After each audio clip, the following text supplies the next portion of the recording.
What is it about the Joker? The chaos, the laughter, the madness. Why do we keep coming back? Is it just because he's an iconic villain, or is it because it's something deeper? Something that says more about us than it does about him? And here's the real question. Did our obsession with the Joker help Joaquin Phoenix win his Oscar, or was it the Joker that helped Phoenix capture something we've all been feeling? A part of ourselves that we keep hidden just like him. And if you stick with me, by the end of this video, you'll see just how our fascination with the Joker didn't just earn Phoenix his Oscar, but it revealed something much darker about ourselves. Let's start with the basics. So the Joker's been portrayed by a range of actors, each bringing something unique to the character. For example, Nicholson's sinister charm and Ledger's chaotic nihilism, and now Phoenix's tragic, unhinged version. Each portrayal has pushed the Joker further into the cultural spotlight. But the essence of the character is all about chaos. Take Heath Ledger's Joker, right? He's not after money, not after power, he couldn't care less really. He doesn't want anything you can give him. He exists purely to disrupt. To show us that under all the rules and order, chaos is always lurking. That's why his character stands out. He's not predictable, and that's what makes him dangerous. It makes him interesting. But is it the Joker we're obsessed with, or the idea that we all have the capacity to break just like the Joker? I mean, we can all agree Ledger's performance was just unforgettable, but the Joker just didn't end there though. He's evolved and he's changed, and when Phoenix took the role, it wasn't just about chaos anymore. It was about something more unsettling, how chaos is actually born. Phoenix's Joker is different. He isn't chaos from the start. He's a man that's broken by the world, beaten down by a system that doesn't care. His descent into madness feels earned, and that's what makes him so terrifying. We see him slowly unravel piece by piece until the Joker isn't just a character, it's the only thing left of him. And here's where our obsession comes in. Phoenix's Joker isn't someone we hate, he's someone we understand. We feel the weight of his life crashing down, and that's what makes us uncomfortable.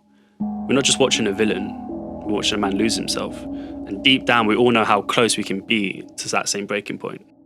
It's not just Phoenix's performance, it's the character itself that pulls us in.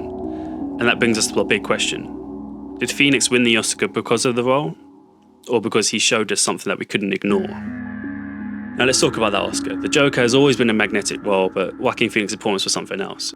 It wasn't just about chaos, it was about the human condition, the fragility of mental health, and the dark side of isolation. But was his performance that great?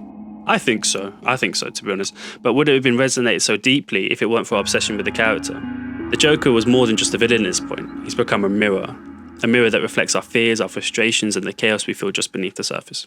And with Joker Fall Do on the horizon, the Joker isn't going anywhere, and in fact, our obsession with him is only growing. But why? Because the Joker keeps evolving. Ledger's Joker was chaos, Phoenix's Joker was a tragedy, and now what comes next? I mean, you could argue Jared Leto's Joker was a tragedy, but that's for a completely different reason. So, I think the Joker represents something different for each generation. For some, he's the villain that challenges authority, and for others, he's the product of a world that chews people up and spits them out. And maybe that's why we're so obsessed. The Joker is the part of us that breaks when the world gets too hard. He's the version of ourselves we don't want to admit could exist. We love the Joker because he's chaos, because he's a villain, but more importantly, we love him because he's a reminder of how close we are to breaking and to letting go of control, to becoming something unrecognizable. And maybe that's what really won Joaquin Phoenix's Oscar. Not just his performance, because it was great, but the fact that through him, we saw the Joker in ourselves. At the end of the day, like, you see Leto, who tried to do it, tried all the method acting and all that stuff, and it didn't come across well.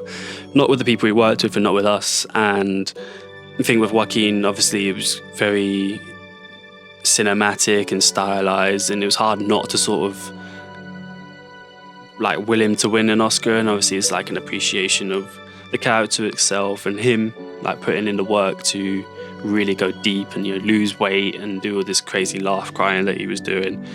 The film itself, I believe, isn't that great. It's all right, like, in terms of a standalone DC movie. I think, like, The Batman, for example, is a lot better in hindsight, things like that. But obviously Heath Ledger's performance was so iconic. Like, it's one of those things where you're watching it, but you believe that's a real character. You don't believe someone's acting, you believe he's actually there, like, and the rest of them are sort of it's actually to a point where, like, you're watching The Dark Knight and you see how,